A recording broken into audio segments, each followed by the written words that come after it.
క్రీస్తు వారిని తీసుకొని వచ్చాడు. నేనే మార్గము సత్యము జీవమని ఆయన వచ్చాడు. ఆయన చేయాల్సిన పనులు చేశాడు. ఒక మార్గాన్ని సిద్ధపరిచి అందులో మనల్ని నిలవబెట్టి వెళ్ళిపోయాడు. ఇప్పుడు నేనేం చేయాలి?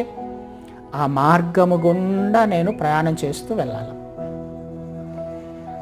ఇది జరగాల్సిన పని. శుద్ధీకరణ దేవుని చిత్తము చేయకుండా ఎవరము కూడా పరలోక రాజ్యములో చేరలేము అనే విషయాన్ని మనం గ్రహించాలి.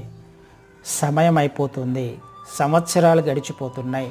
నా హృదయము ఎంతవరకు శుద్ధిగా ఉంది?